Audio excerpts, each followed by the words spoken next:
তথ্য প্রযুক্তির ক্রমবিকাশমান ধারার সাথে সাথে প্রতিটি শিক্ষার্থীকে যুগোপযোগী করে তুলতে এবং প্রতিযোগিতামূলক চাকরির বাজারে দক্ষতা বৃদ্ধির লক্ষ্যে আজ ড্যাফোডিল ইন্টারন্যাশনাল ইউনিভার্সিটির শিক্ষার্থীদের মাঝে বিনামূল্যে ল্যাপটপ বিতরণ কর্মসূচি বিশ্ববিদ্যালয় মিলনায়তনে উদ্বোধন করা হয়। ড্যাফোডিল ইন্টারন্যাশনাল ইউনিভার্সিটির বোর্ড অব ট্রাস্টিজের চেয়ারম্যান মোহাম্মদ সবুর খানের সভাপতিত্বে প্রধান অতিথি হিসেবে ল্যাপটপ বিতরণ করেন গণপ্রজাতন্ত্রী বাংলাদেশ সরকারের শিক্ষামন্ত্রী নুরুল ইসলাম নাহিদ এমপি। প্রধান অতিথি তার বক্তব্যে বলেন, এই শিক্ষা প্রতিষ্ঠানে প্রত্যেক শিক্ষার্থীকে একটি করে ল্যাপটপ দেওয়ার মধ্য দিয়ে তাদের নিজেদের দক্ষতাকে, সৃজনশীলতাকে, কর্ম উদ্যোগকে আপনারা আরো বাড়িয়ে দেওয়ার যে পথ করে দিলেন, তেমনি আমাদের সকলের সামনে একটা নতুন উদাহরণ এবং অনুপ্রেরণা সৃষ্টি করলেন।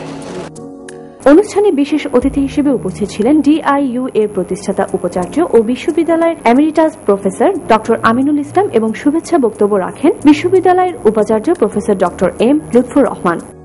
অনুষ্ঠানে ডিআইইউ এর শিক্ষক এবং শিক্ষার্থীগণ সহ তাদের অভিভাবকগণ উপস্থিত ছিলেন। উল্লেখ্য, সামার 2010 সেমিস্টার থেকে শুরু করে আগামী দিনগুলোতে ওয়ান স্টুডেন্ট ওয়ান ল্যাপটপ কর্মসূচির আওতায় ড্যাফোডিল ইন্টারন্যাশনাল ইউনিভার্সিটিতে ভর্তিকৃত সকল শিক্ষার্থীকে বিশ্ববিদ্যালয় কর্তৃপক্ষ বিনামূল্যে ল্যাপটপ বিতরণের সিদ্ধান্ত গ্রহণ করে এবং তা বাস্তবায়ন করে। আগে ছিল মানুষ সবকিছু ম্যানুয়ালি মেনটেন করতো, কিন্তু বর্তমানে ম্যানুয়ালি এত বিশাল ইনফরমেশন মেনটেন করা ইট ইজ ইম্পসিবল। তো সেই জন্য টেকনোলজি ছাড়া কিন্তু কোনো গতি নাই। সুতরাং আমরা সেই লক্ষ্যকে নিয়েই কিন্তু আমরা ছাত্রদের হাতে ল্যাপটপটুকু তুলে দিয়েছি। এখন আমাদের ল্যাপটপ ছাড়া একদমই চলে না, তাই ড্যাফোডিল ইন্টারন্যাশনাল ইউনিভার্সিটি এমন একটা উদ্যোগ নেওয়াতে আমরা খুব উপকৃত।